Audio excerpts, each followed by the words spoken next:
everyone, I am Rebecca from ChemKnits and welcome to the 2024 ChemKnits Chanukah special. Tonight is technically night 10 and it's a bonus yarn dyeing video for this special. And I know it's 2025, but we're still part of the 2024 Chanukah. Tonight, we're gonna dye some sparkle yarn. And the yarn bases we will be using tonight are Sparkle and the Sparkle DK Superwash from Wool to Dye For. All of this yarn is 75% superwash merino wool, 20% nylon, and 5% silver stellina, which gives it a really fun sparkle. Now, my goal today is to create something really heavy speckled. And my inspiration for this colorway is a little bit unique. I'll show you that in a moment. But first, please subscribe and turn on notifications. And well, let's go pre-soak our yarn. All of the yarn has pre-soaked in plain tap water overnight. I'll add acid before I'm ready to apply our dye. But let me go show you the inspiration. My inspiration for today is a colorway I dyed last June in a live stream. This heavy speckled blue colorway. Now, I don't think I'm gonna achieve something that is nearly this heavy on our fingering and DK weight yarn. This yarn here is a heavy worsted weight yarn.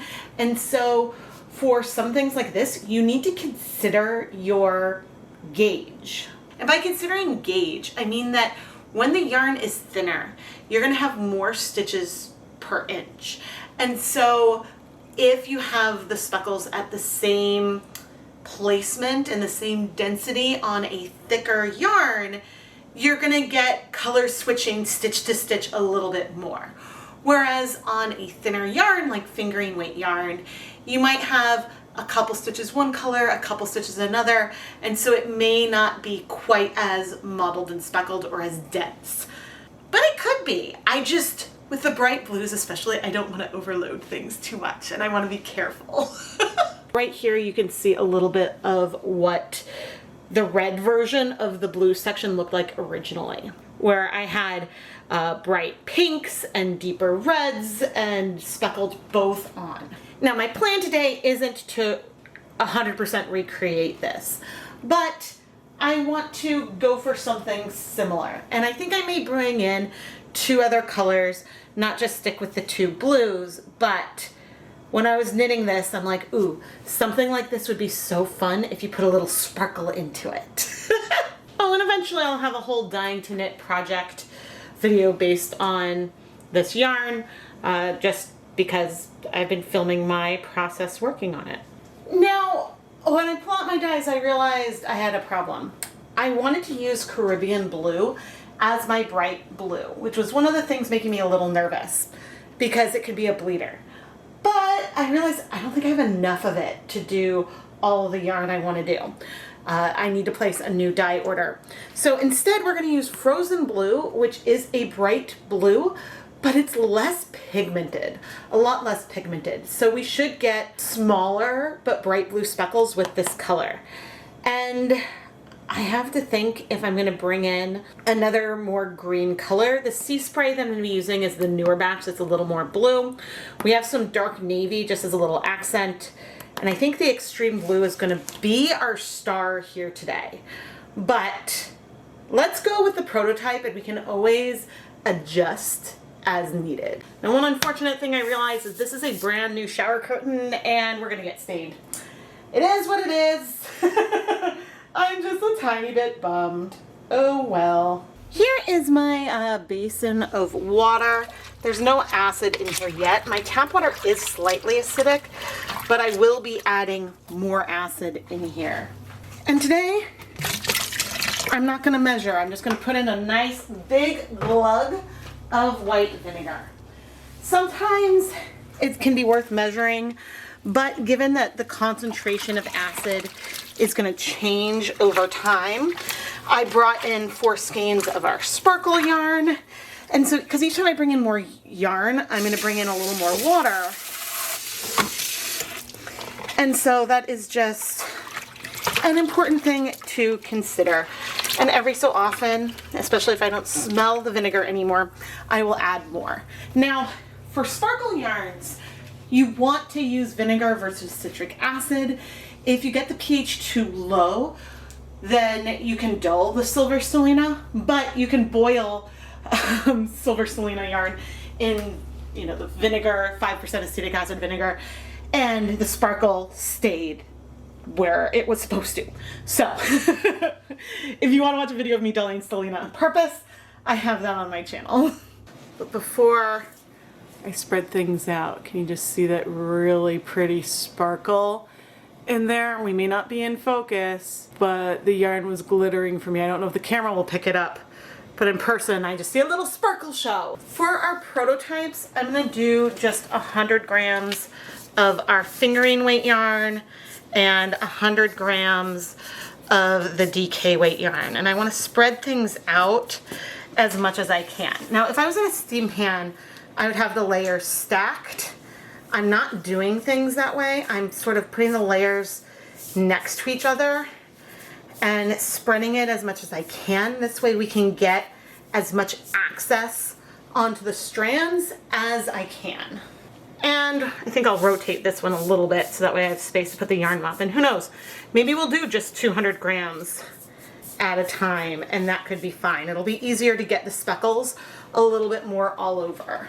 And this scrunching also means that if I add dye sort of in a stripe, it's gonna be a little bit more randomly placed, because one strand may move up there a little bit, one may move down there. And so we're hoping for something that will be non-repeating. That is our goal. But now I'm gonna go put on my deluxe rubber respirator mask, safety glasses, and gloves so we can start speckling. I've been going back and forth between starting with the color I think we'll be using the most of, our extreme blue, which, because this jar is a little bit deeper, I may need to get it into a different container just so I can easily pull out the color. But I am trying to lightly speckle. I don't want to do a Chanukah oops and apply piles and piles of dye. There may be some sections where I'm a little heavier, and that's okay. We know that these colors are going to spread out, but my goal with this first pass is coverage. And don't forget that when you look at one of my swatch cards, and I know I showed up a bunch of my blues in the introduction here, when you're looking at one of those, that's the dry dye powder directly, but I've also spread it out. And so the color that you get in a speckle can be deeper than those other colors that you have. Now, one other observation that I'm having right now is that my finger or my hand was getting a little bit sore. So if that happens, then I may need to rethink how I'm going to do this. Because if I wanted to do the speckles heavy with citric acid, then I'm coming in with the frozen blue now. Then that would be really easy.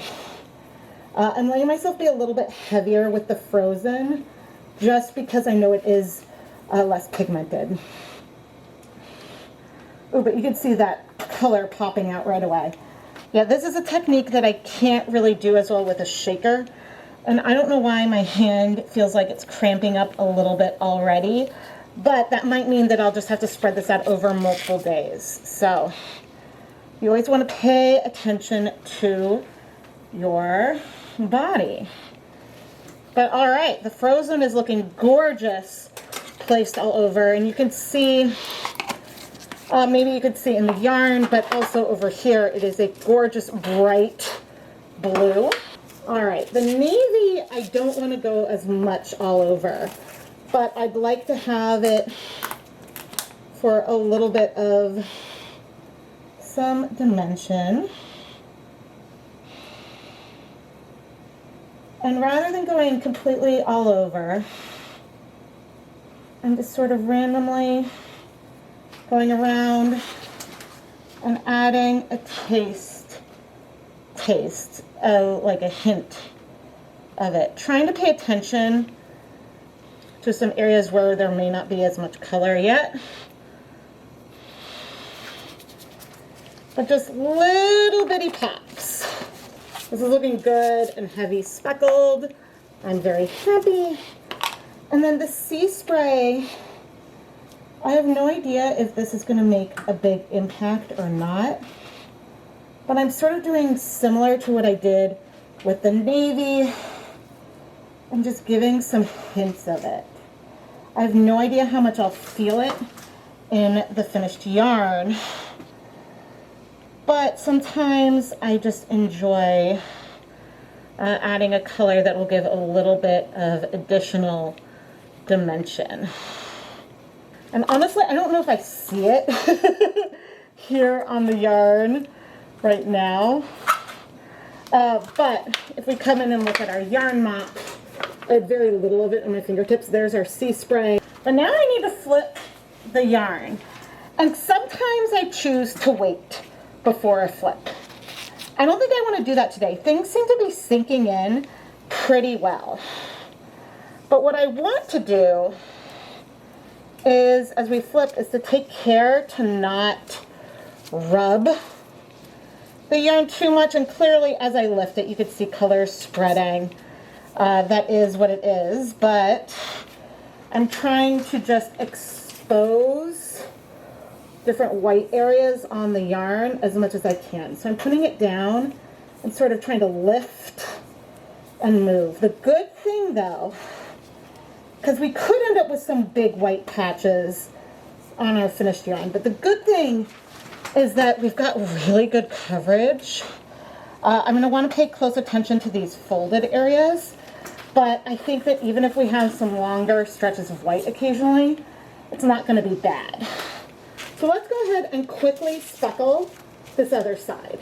Let's take a closer look at our masterpiece.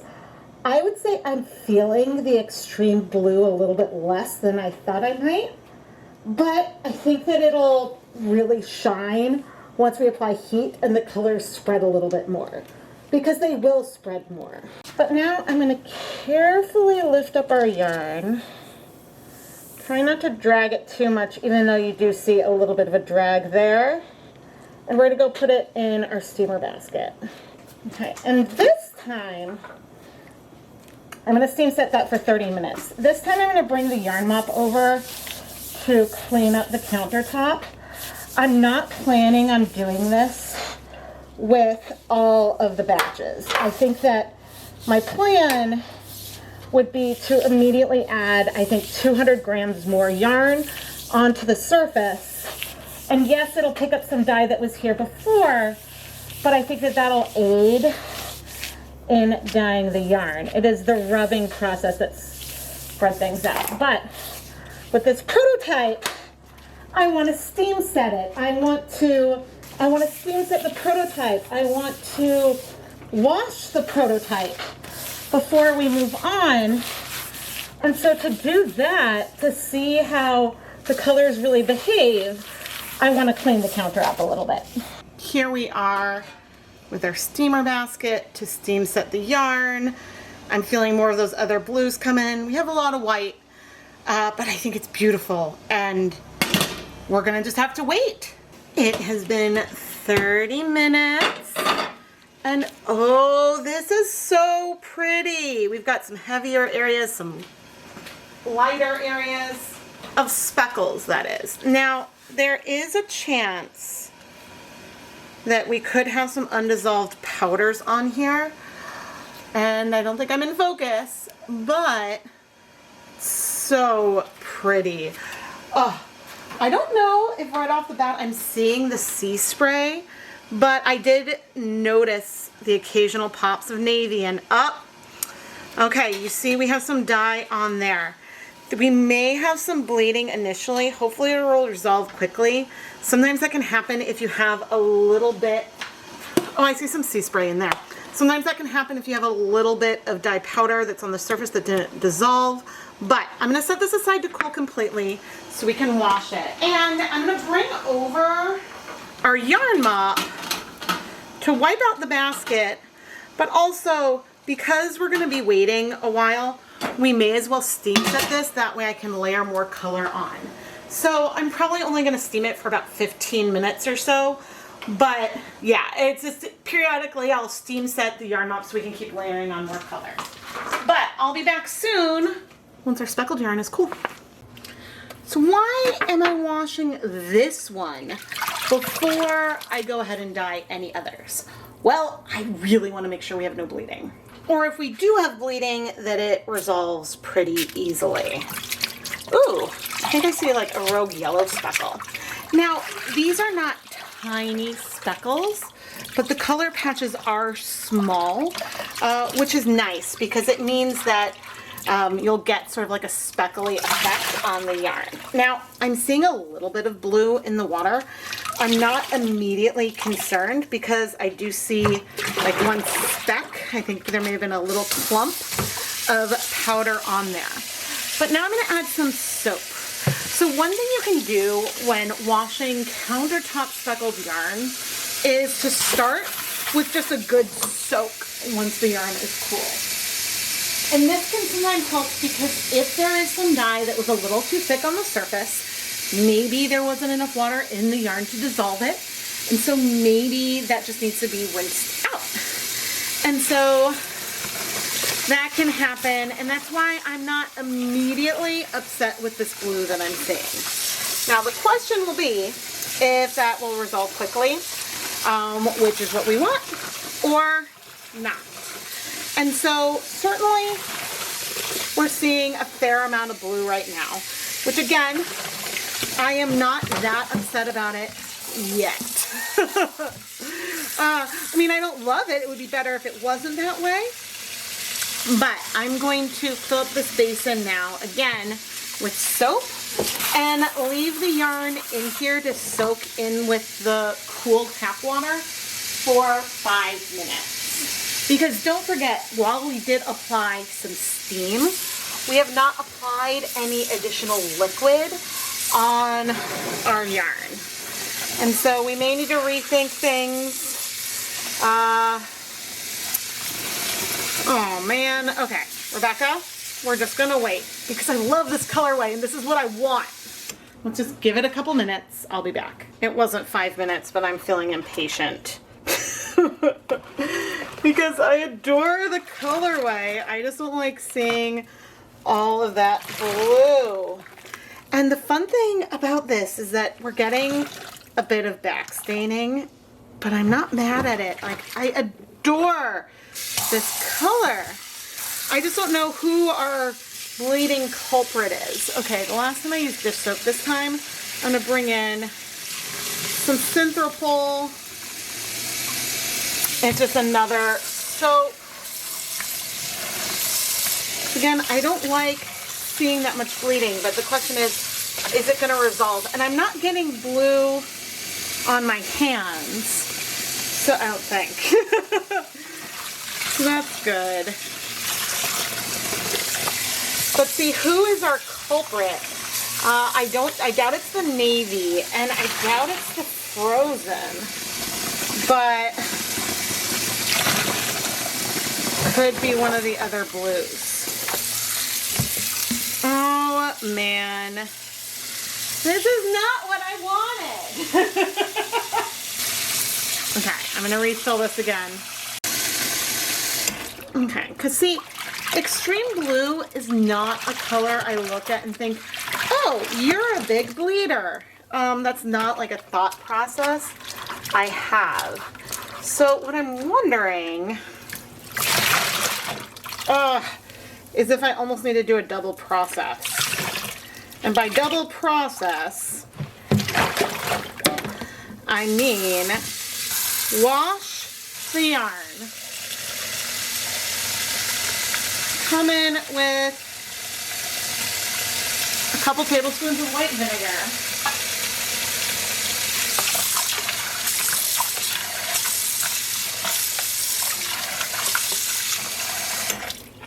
Okay, and then steam set it again. See, adding the vinegar, now the bleeding has mostly stopped, and we know everything is nice and wet now. So this could be an option. And my apologies for the construction noises. Because see now, maybe there's only a tiny hint of blue. Okay, I don't want to squeeze out too much of the water. So I want the liquid in there. But let's go ahead and steam set this for another 15, let's go ahead and do 30 minutes. Why not? Now, is this inconvenient? Yes. Would this be annoying to do on 20 to 30 skeins? Yes. Impossible? No. I have to think it could be worth doing something like mixing the colors with salt or something to help spread the dyes out and be a little less heavy. Oh, but I love this so much. So I think that for what I love, this is worth it.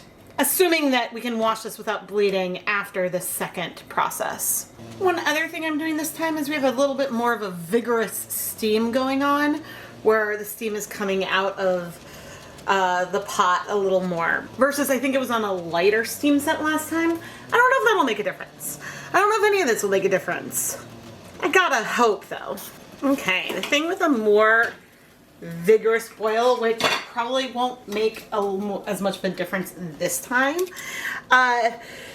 would have made more of a difference last time, is that with more liquid coming up, that gives a little more opportunity for some of the dyes to dissolve. Now, good news is that the runoff looks clear. But see, I knew that there would probably be some bleeding when last time I looked and there was some dye in the pan.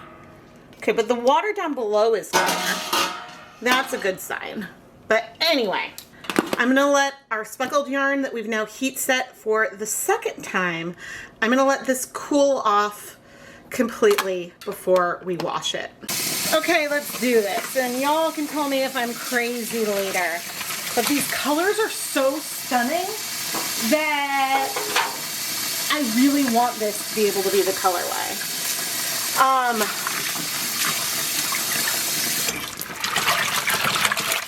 Hey, okay, that's looking all right.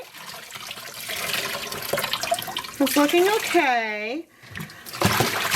See if it stays like that, but I'm gonna do a soap test. Because I could be okay calling it, but it's important to know if something could bleed a little bit. And now, even if I get this where it's completely clear for me, it could bleed for someone else. But I think that there's a potential that there was undissolved dye that was stubborn to dissolve, and sometimes a little bit of heat can help with that. I mean, there is the lightest hair. Oh, I think we're okay.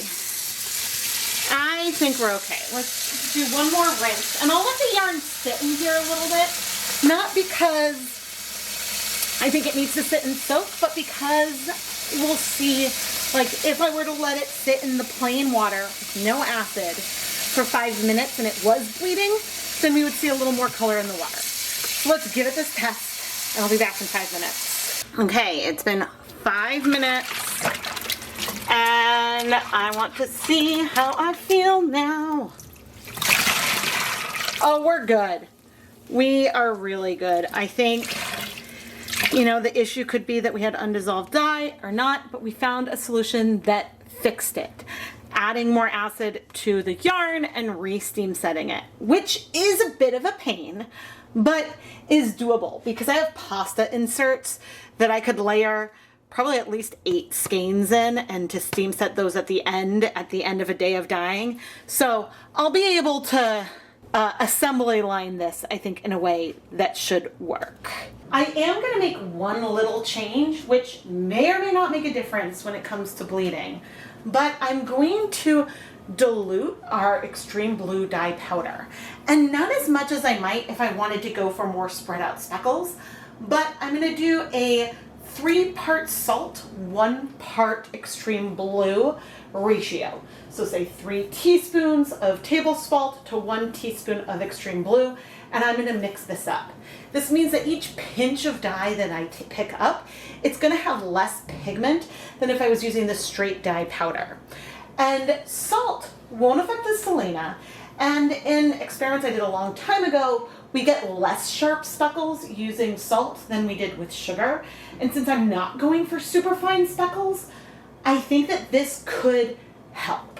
Now, this is assuming that the bleeder culprit was the extreme blue, which we don't know. I suppose that the frozen could be a component there, but frozen isn't typically a bleeder for me, and I've speckled with it a lot, so I have a feeling the bigger culprit is more likely the extreme blue, but I don't really know. So here I am on the counter, again wearing my respirator mask, safety glasses, and gloves, but I'm speckling another round of our yarn and went ahead and steam set that for 30 minutes. And I did continue, and I speckled even more skeins even when I was waiting for that first round to finish steam setting, because since I mixed up a huge amount of this blue dye, this is the direction we're going now. And we don't know if this is gonna fix the bleeding issue, but we have a workaround for that. So at least there's that.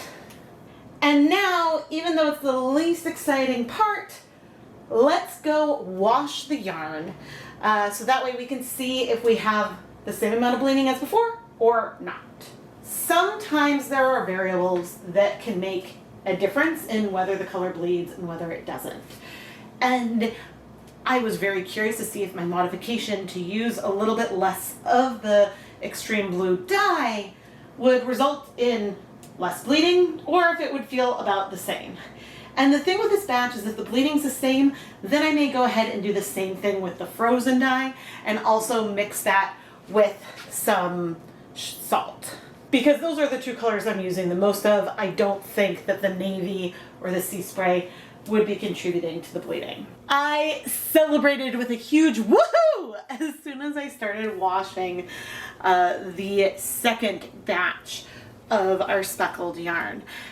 All of a sudden, we have a hint of bleeding that didn't get worse with the soap and resolved right away.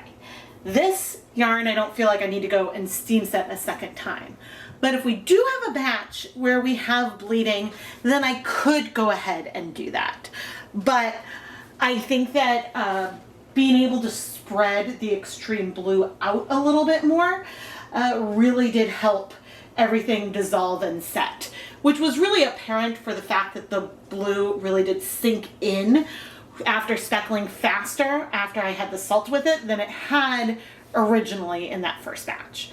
But anyway, all the yarn went in the spin dryer to hang it up to dry. Well, here we have a whole lot of blue. A whole lot of blue, and there's some variation in the intensity, but let's take a closer look first at our prototype skeins, because I was curious about the extreme blue in here. I'm pretty sure these two skeins were our prototypes, and I think that that bright blue, that extreme blue speckle, is a little bit more sharp, a little bit more intense than some of the others, but there's a lot of variety in the others as well. Because I definitely diluted the dye with salt, and part of the reason for using the salt is that I didn't want to get super sharp speckles. I wanted the speckles to be a little puffier, a little more blown out, but the salt would let us do that without using quite as much pigment. Now, as I start to zoom in on multiple other sections on our other skeins, you can see that in places I probably went a lot heavier with the extreme blue because I could spread it out. We have areas that are light, areas that are heavy, but the important thing is the blues transition really quickly throughout the entire skein. And then of course there's some skeins where I was way heavier. This looks almost closer to one of the yarn mops, even though I know it isn't, because we got some sparkle in here. Ultimately, with the contrast of the white pastel blue and these other blues, it's funny, I'm not sure if looking at it, okay, occasionally I can pick out a spot that is our sea spray that has a little bit more yellow than the surrounding colors. But ultimately, It's mostly the more cyan blue and that more classic bright blue. The navy contrasts well with both, but also so does the white. And so is this going to be exactly like my inspiration? No way. It's not going to be exactly like the inspiration, but it has that effect. And for that, I am thrilled with this all over heavy blue on blue on blue on white speckled colorway that sparkles with a silvery gleam. Okay, we've got our speckled colorway, but what about some of those yarn mops? And there are some huge similarities in here. But the biggest difference when we start looking at these mops, which yes, do sometimes have speckles, but the colors are overall a lot more blown out. And you could get some similar effects in the colorways overall, but yeah, they're just different and well, they're also not sparkly. They are gorgeous, but there's not a lot of contrast with the sparkle. And so you could fade them in a way that could be really fun, I think, but they're close. It wouldn't give something dramatic, except for the fact that these have no sparkle in them. But now I have a whole lot of twisting to do. Twisting and counting. So I'll see you in a moment. Looking at all the yarn I've dyed so far, you'll see that we can still feel that variation that we saw when things were untwisted, but at the same time, there's a lot more consistency in here. Of course, even when two skeins were dyed at the same time on the counter, there's variation in there. Maybe I did a little bit more of navy on one than another. Maybe I was a little bit heavier, or I spread the dyes more on one than another. Techniques like this are hard to get huge amounts of consistency. I mean, you could say that for anything that's hand-dyed, that there aren't really dye lots. This is something I bring up with hand-dyed yarn all the time. It's hard to get dye lots that are perfectly matched because you're going to get some variation. That's one of the perks of something that's hand-dyed. Those little imperfections, variations make it so magical. But there are techniques where it's easier to have consistency versus others. And of course, there's always human error and things as well. But oh my gosh, these colors are so beautiful. And I think now, next to some of the speckled colorways that are horizontal, are 4 yarn mops that are a little more vertical. And now the camera has lowered, so they're slightly off screen. They feel more different than they may have before. This yarn looks so good with my Chanukah jammies. I am so happy I was able to both resolve the bleeding from the first skein and find something that worked, but also modify the colorway so that way I could still create the colors that I wanted, but have something that didn't bleed as much in the end. Reflecting on this a little bit more, obviously, if you had a tonal yarn and it was bleeding and bleeding and bleeding, using less dye may not result in the same colorway. But for speckling, the intensity of each individual speck on the yarn is going to be similar because you have concentrated dye in that spot. But by diluting that extreme blue dye, we made it so that way I wasn't adding the dye as heavy in places, and plus that salt actually may have made it a little bit easier to dissolve and sink into the yarn, and we could have ended up with less undissolved dye on the surface. So I can't say for sure why things worked, except that we know I used way less dye when I was speckling with the dyes mixed with salt. I love this colorway enough I would have gone through the trouble of the double steam set, but I'm glad that I found a workaround that helped, and plus that extreme blue dye jar was bigger and more of a pain to reach into, so this worked out for a number of different reasons. Unfortunately, this is the last yarn dyeing video of the 2024 ChemKnits Chanukah special. But the series isn't over because tomorrow night I'm gonna share a behind the scenes vlog where we'll take a look at my thought process as I was designing the series, some of the extras that went into Chanukah samplers and the packaging and everything I decided for this year. And well, I'm excited to go edit it, but I'm excited for you to see it. So I'll see you here tomorrow night. And of course, 2025 is just starting and we're gonna dye a lot more yarn, a lot more color this year. I post at least 2 videos a week, so you really wanna subscribe and turn on your notifications so you never miss a new video. And And there may be some Chanukah yarn left in the ChemKnits Creations Etsy shop. I'll have a link to it down in the video description. Of course, there's also other yarn that's been featured in my videos, but if there's a colorway you love, you should head over so that way you can bring it home. I am Rebecca from ChemKnits. Thank you so much for joining me tonight. Happy Chanukah, and I'll see you tomorrow.